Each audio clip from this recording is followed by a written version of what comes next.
مظاہرہ کرنے کے لیے میں نے آج آپ سب کو اس لیے کہا کہ آپ نکلیں، کیونکہ اللہ کا حکم ہے کہ جب ظلم اور ناانصافی ہوتی ہے تو ہمارے اوپر فرض ہو جاتا ہے کہ ہم جد و جہد کریں، کیونکہ جد و جہد یا جہاد یہ ہماری بہتری کے لیے ہوتا ہے کہ جب ہم ظلم اور ناانصافی کے خلاف جب ہم جد و جہد کرتے ہیں تو ہم اپنی بہتری کرتے ہیں۔ اور تین قسم کی جہاد ہے، ایک تو ہتھیاروں کی ہے، ایک جو سب سے کمزور، اب دل میں کئی لوگ سوچتے ہیں کہ ظلم ہو رہا ہے لیکن کچھ نہیں کرتے، دل میں کڑتے ہیں، لیکن یہ جو دوسری جہاد ہے یہ آواز کی جہاد ہے، یہ منہ سے پروٹیسٹ کرنے کی جہاد ہے، اور یہ اس لیے ضروری ہے، اور یہ ہر جمہوریت کے اندر انسانوں کو اللہ جمہوریت حق دیتی ہے، اللہ تو ہمیں ہمارے پہ فرض کر دیتا ہے کہ ہم جب معاشرے میں ناانصافی دیکھتے ہیں تو ہم اپنی آواز بلند کریں۔ اس لیے میں نے آج آپ سب کو اس پروٹیسٹ کے لیے آج میں نے کہا کہ آپ کی بہتری کے لیے آپ نکلیں، کیونکہ مجھے خوف ہے کہ یہ جو ابھی قیمتیں بڑھی ہیں یہ یہاں رکیں گے نہیں، جو ہم آگے دیکھ رہے ہیں یہ ابھی مزید اور بڑھنے والی ہے، اور جو پھر اس کا جو متاثر ہوگا اس سے وہ ہمارا سارا نچلا طبقہ، ہمارا سفید پوش، ہمارا تنخواہ دار، خاص طور پہ ہمارے کسان، کیونکہ ان کو یہ بڑا متاثر کرے گا، یہ جو خاص طور پہ جو ڈیزل اور بجلی کی قیمت اوپر گئی ہیں۔ تو میں سب سے پہلے آج میں یہ، اور سارے پاکستانیوں کا یہ سوال ہے کہ یہ کیا ہوا کہ جب سے یہ عدم اعتماد ہوئی ہے اس کے بعد یہ ملک کے اندر یہ کیا طوفان آ گیا؟ یہ جو پی ڈی ایم کے لوگ ہیں یہ سب کہتے ہیں کہ جی دیکھیں عمران خان نے بارودی سرنگیں چھوڑ دی ہیں، کہ جی آئی ایم ایف سے کوئی ان کے سمجھوتے تھے جس کی وجہ سے یہ قیمتیں آسمانوں پہ چڑھا دی ہیں، یعنی ہمارے بعد ڈیزل، پٹرول، گیس، بجلی، آٹا، چاول، یہ ساروں کی قیمتیں بڑھ گئی ہیں، لیکن تھوڑی سی نہیں بڑھی۔ ہماری باری تو مجھے یاد ہے کوئی 12 روپیہ بڑا تھا پٹرول یا ڈیزل، تو انہوں نے مہنگائی مار شروع کر دی تھی۔ جب سے یہ آئے ہیں انہوں نے 84 روپیہ لیٹر پٹرول کی قیمت بڑھائی، 110 روپے لیٹر ڈیزل کی قیمت بڑھائی۔ اب یاد رکھیں ڈیزل خاص طور پہ کسان، اور آج کل سب سے زیادہ کسانوں کو متاثر کرے گا، اور وہ آگے ہماری فوڈ سیکیورٹی پہ کہ ہم نے 22 کروڑ لوگوں کو کھلانا ہے۔ ہمارا تو اس وقت اگر ہمارا کسان خوشحال ہے تو ملک بہتر ہے، تو لہٰذا اس کا ایفیکٹ ہر طبقے پہ پڑے گا، ٹرانسپورٹ پہ پڑے گا اس کا، اور ابھی ایفیکٹ آگے بھی آئے گا۔ بجلی کے بل آئیں گے لوگوں کے پاس جولائی میں، اس کے بعد لوگوں کو اندازہ ہوگا کہ کتنا بڑا مہنگائی کا ایک بم پھٹا ہے۔ تو سوال ایک یہ ہے کہ یہ ایک دم اتنی مہنگائی کیوں کی ہے؟ تو یہ کہتے ہیں کہ جی ہم آئی ایم ایف پروگرام میں تھے۔ آئی ایم ایف کے پروگرام میں یہ تو 2 مہینے سے ہیں، ہم 2.5 سال سے آئی ایم ایف کے پروگرام میں تھے۔ کیا ہمارے اوپر پریشر نہیں تھا یہ قیمتیں بڑھانے کا؟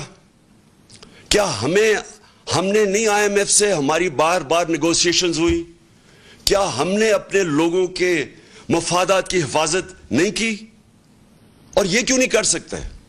کیا ہمیں جب انہوں نے کہا تھا کہ پٹرول اور ڈیزل کی قیمت بڑھاؤ تو ہم نے 10 روپے کم کی تھی؟ کیسے کی تھی؟ ہم نے ادھر ادھر سے پیسے نکالے تھے، ہماری ریکارڈ ٹیکس ہم نے اکٹھا کیا تھا، اور جب ریکارڈ ٹیکس اکٹھا کیا اور پھر ہم نے جگہ کہیں پیٹ کاٹ کے، لیکن ہم نے 200 ارب کی سبسڈی دی ڈیزل اور پٹرول نیچے رکھنے کے لیے، کیونکہ ہمیں پتا تھا کہ جب آپ ڈیزل اور پٹرول بڑھاتے ہیں سب کچھ بڑھ جاتا ہے۔ 4 روپے یونٹ بجلی کم کی ہم نے، تو اس کے لیے سبسڈی ہم نے نکالی۔ ہم بھی آئی ایم ایف پروگرام میں تھے، اور یہ یاد رکھیں کہ ہم آئی ایم ایف کے پروگرام میں ہوتے ہوئے ہم نے ہیلتھ کارڈ دیا۔ پاکستان کی تاریخ کا سے بڑا اگر فلائی کام ہے وہ ہیلتھ کارڈ ہے، کہ ہر خاندان کو, ہمارے جتنے صوبے تھے, ہر خاندان کو 10 لاکھ روپیہ ہم نے ہر خاندان کو دیا 1 سال کے لیے ہیلتھ انشورنس. کسی بھی ہسپتال میں علاج کروا سکتے. کبھی پاکستان میں اتنا بڑا پروگرام نہیں آیا. پھر ہم نے کامیاب پاکستان کیا, اور کامیاب پاکستان میں ہم نے قرضے دیے سود کے بغیر نچلے طبقوں کو. ہم نے احساس کے پروگرامز کی سب سے زیادہ پیسہ خرچ کیا احساس پہ. احساس راشن کیا کہ لوگوں کو, ہم نے نچلے طبقے کو 1.5 کروڑ گھرانوں کو, 1.5 کروڑ گھرانوں کو ہم نے احساس راشن کارڈ دیا کہ وہ جا کے آٹا, گھی اور چینی وہ ایک ڈسکاؤنٹ پہ لے سکیں کریانہ سٹور سے. تو یہ ساری چیزیں, ہم بھی آئے میں پروگرام میں تھے, اس کے باوجود ہم نے اپنے قوم کا دھیان رکھا. ہم نے کوشش کی کہ لوگوں کے اوپر پریشر نہ پڑے. یہ کہتے ہیں کہ جناب دنیا میں عالمی مہنگائی ہو گئی. عالمی مہنگائی تو پچھلی گرمیوں سے ہے. یہ جو ساری قیمتیں بڑھ گئی ہیں تو پچھلی گرمیوں سے بڑھ رہی ہیں. تو یہ ہمیں بھی سارا کچھ فیس کیا. کہنے کا مقصد یہ ہے کہ آج یہ کیا اتنا بڑا طوفان آیا کہ ہماری مہنگائی بھی اسمانوں پہ چلی گئی اور مزید اور جانی ہے. اور اس کے بعد جو ہماری معیشت ہے, جو نقصان ادھر ہو رہا ہے. یہ جب کہتے ہیں کہ جی ہمیں بڑا مشکل برا پاکستان ملا, برا تو ہمیں ملا تھا مشکل وقت. یہ چھوڑ کے گئے تھے جو اصل بارودی سرنگ تھی, اس کو کہتے ہیں کرنٹ اکاؤنٹ ڈیفیسٹ, بیرونی خسارہ, کیونکہ وہ ڈالرز کے اندر خسارہ ہوتا ہے. پاکستان کی تاریخ کا یہ سب سے بڑا خسارہ چھوڑ کے گئے تھے, $20 ارب.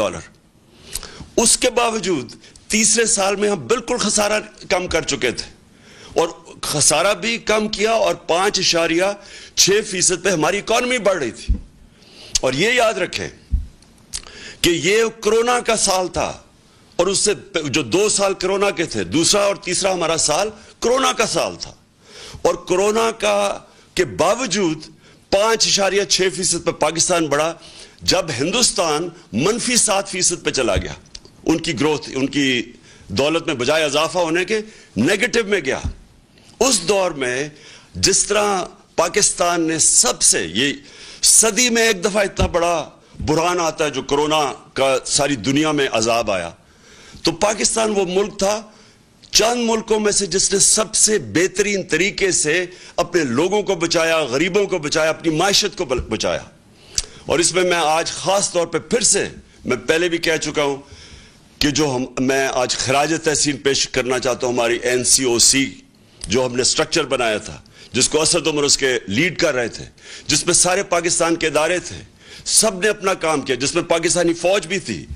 اور جس طرح ابھی جو ہمارا فیٹف میں سے ہم نکلے ہیں, فیٹف کے اندر بھی سب نے مل کے, ایک ملک نے مل کے لڑا تھا, جس میں سارے ادارے, جس میں حماد نے لیڈ کیا تھا, جس میں سارے ادارے تھے, جس میں پوری کوشش کی کہ بلکہ پرائیویٹ لوگ بھی تھے, جس میں پاکستانی فوج بھی تھی. سب نے مل کے اتنے بڑے ایشوز ہمارے دور میں ریزالو ہوئے.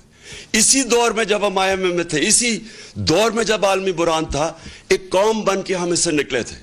یہ جو آج پھنسے ہوئے ہیں, یہ جو آج ہماری ساری جو اتنی مشکلوں سے ملک کو ہم نکول کے یہاں لے کے آئے تھے, آج مہنگائی کے علاوہ جو ہماری معیشت ہے خطرے میں ہے.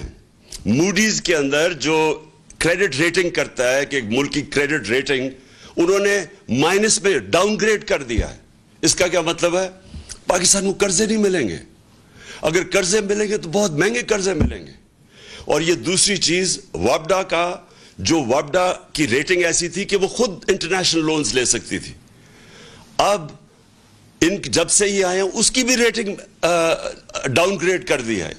اس کا مطلب کہ وابڈا کو وہ لونز نہیں ملیں گے, اور اگر ملے تو بہت مہنگے ملیں گے. اس کا مطلب جو 10 اسی دور میں جو 10 ڈیمز جو ہمارے دور میں شروع کی ہوئی ہیں وہ اب خطرے میں چلی جائیں گی, کیونکہ اگر پیسہ نہ, قرضے نہ ملے تو یہ کیسے پورے ہوں گے.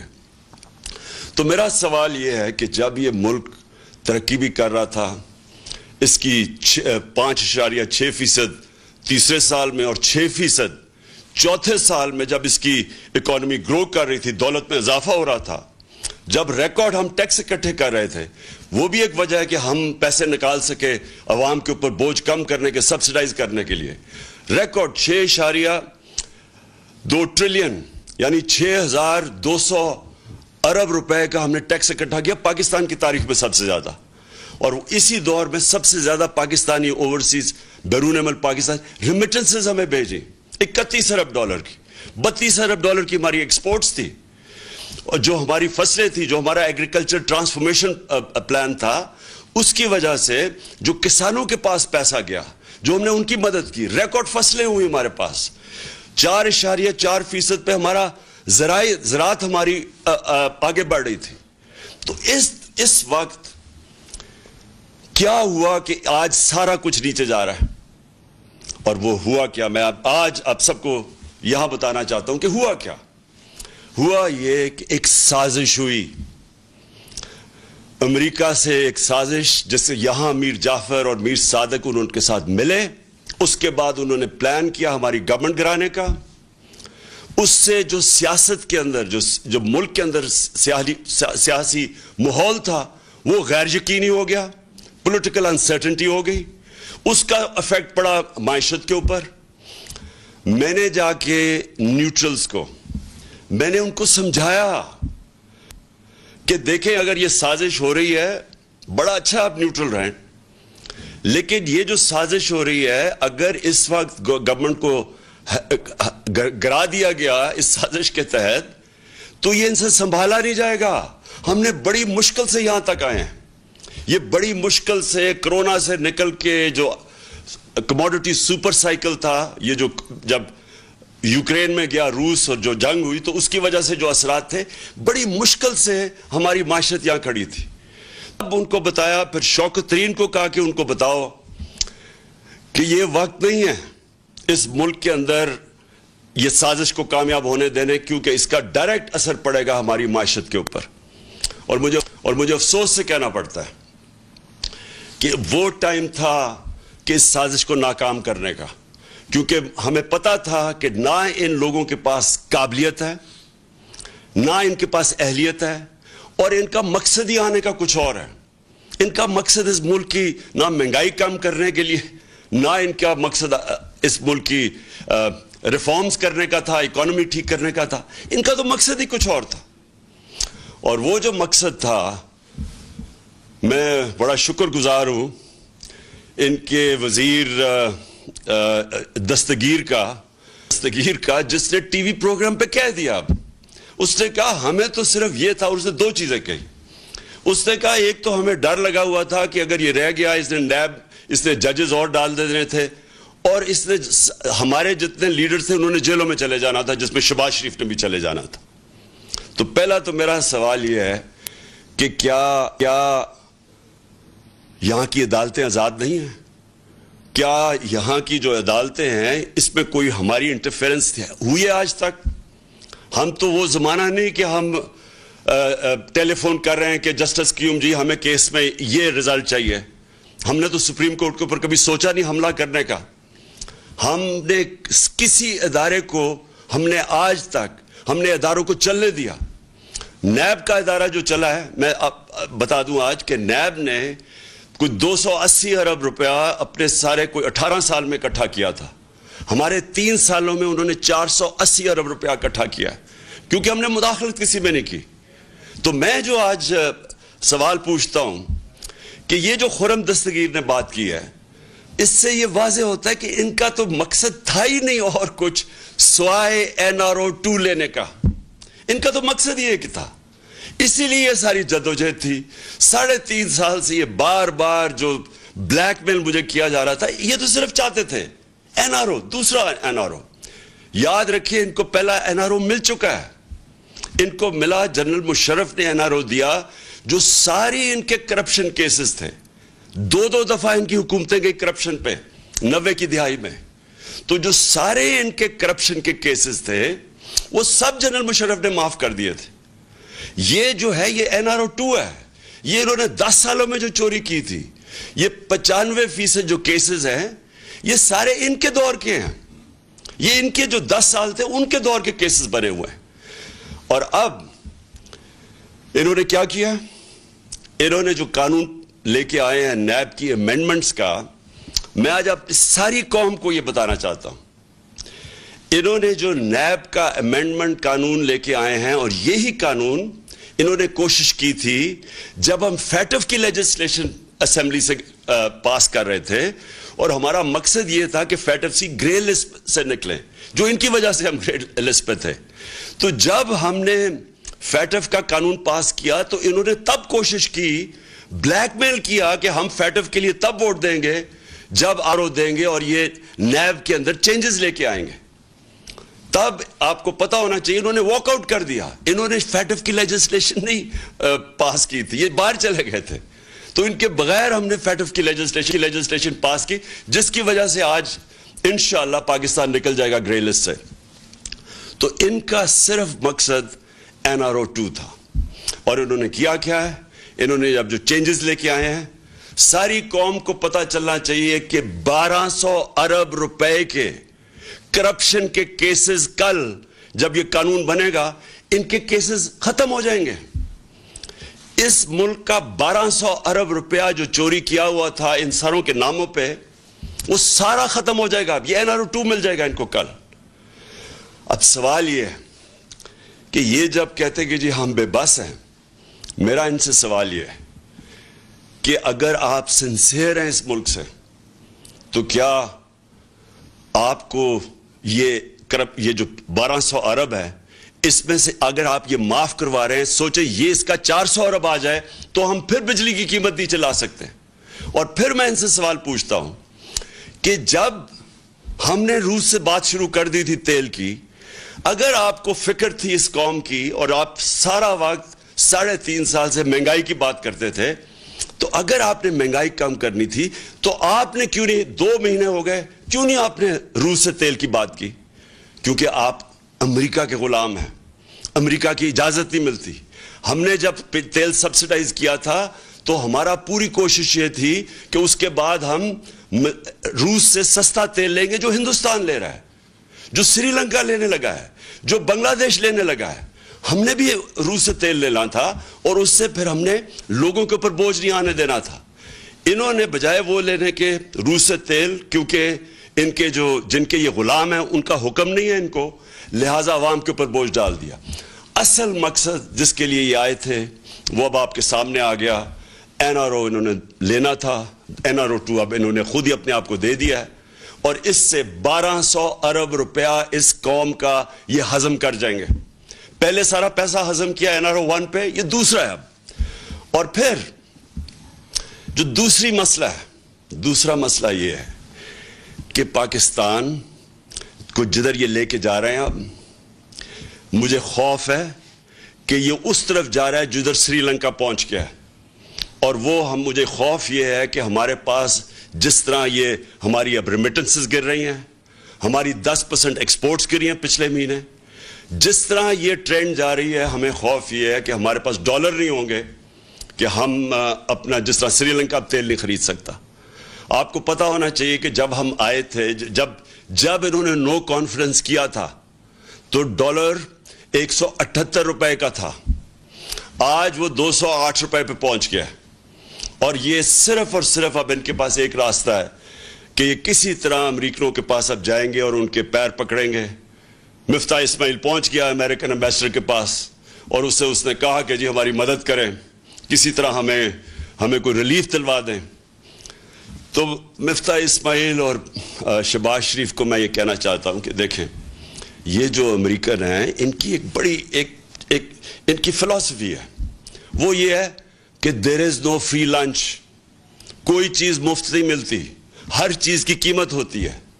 تو جو وہ قیمت آپ سے وصول کریں گے وہ ہمیں خدشہ ہے، وہ ہماری ساورنٹی کی قیمت ہوگی، وہ ہماری حقیقی آزادی کی قیمت لی جائے گی۔ اور اس قیمت، وہ جو قیمت ہے وہ ابھی سے نظر آنا شروع ہو گیا کہ یہ تیار ہو گئے وہ قیمت دینے کے لیے۔ بلاول بھٹو نے کہا کہ جی ہندوستان سے ہمیں تعلقات اچھے رکھنے چاہیے، ہم بھی اچھے رکھنے چاہتے تھے ہندوستان سے تعلقات، لیکن جب انہوں نے 5 اگست 2019 کو کشمیریوں کی سٹیٹ ہوڈ لی، جب انہوں نے جو کشمیریوں کو وہ جو آرٹیکل ان کا 360 جو بھی آرٹیکل تھا وہ ختم کیا. جب انہوں نے ان کا سٹیٹس لیا, وہ یاد رکھیں وہ یونائٹڈ نیشن سیکیورٹی کاؤنسلز کی ریزولوشن کی خلاف ورزی تھی, انٹرنیشنل لا توڑا, تو تب ہم نے ان سے رشتہ توڑا. ہم نے بھی کوشش کی تب اس سے پہلے دوستی کی. تو اگر آج یہ ہندوستان سے تعلقات ٹھیک کرتے ہیں تو یہ یاد رکھیں یہ کشمیریوں نے جو قربانیاں دی ہیں وہ ساری ان کی قربانیوں کی قبروں کے اوپر یہ کریں گے. اور دوسری چیز, ایک اور ان کا مانڈوی والا, اس کی سٹیٹمنٹ میں دیکھ رہا تھا, اس نے کہا کہ اسرائیل سے کیوں نہیں, ہمیں اپنے مفادات کا سوچنا چاہیے. یہ بھی اسی ایجنڈا کا حصہ ہے جس سے یہ رجیم چینج کی گئی تھی. وہ یہی ہے کہ آپ اس ایجنڈے پہ چلیں جو ہندوستان, اسرائیل اور جو امریکہ چاہتا ہے, اور وہ ایجنڈا وہ ہے جو ہماری سوورنٹی, ہماری آزادی کے خلاف ہے, جس کی وجہ سے یہ ساری جدوجہد تھی پاکستان کی, جو ہمارے لیڈر قائد اعظم نے جو اس ملک کو بنانے کی, وہ کیوں بنایا تھا, ہم کیوں آزاد ہوئے تھے. تو اگر یہی کرنا ہے کہ جا کے اپنی ساری نظریے کو, اس سب کو دفن کرنا ہے, اس لیے کہ یہاں ملک کے اوپر وہ چور اور ڈاکو آ گئے ہیں جن کے سارے پیسے باہر پڑے ہیں, ان کے اربوں ڈالر باہر پڑے ہوئے ہیں. جب چوری کرتے ہیں باہر پیسہ لے جاتے ہیں اور پھر پریشر ڈال کے NRO لے لیتے ہیں. یہ لوگ جب تک ہیں, میں آج اب سارے پاکستانیوں کا آپ سب کو کہنا چاہتا ہوں, اگر یہ لوگ اس ملک کے اوپر مسلط رہے, یہ صرف تب رہیں گے کہ اس ملک کے سارے اداروں کو دفن کریں گے, اس ملک کے سارے انصاف کے اداروں کو دفن کریں گے. نیب تو ہوگی دفن, FIO ہوگی دفن, سرکاری نوکروں کو آپ نے دیکھ لیا کہ انہوں نے کیسے بھرتیاں چینج کی ہیں, میرٹ ختم ہو گئی. جو انہوں نے پولیس کا استعمال کیا آپ کے سامنے ہے کہ جس طرح انہوں نے پولیس سے ظلم کروایا, جس طرح کی FIRs کٹوائی, ہمارے اوپر بلاسفمی کے کیس کر دیے. کبھی ریاست اپنی شہریوں پہ بلاسفمی کا کیس نہیں کرتی, یہ انہوں نے کر دیا.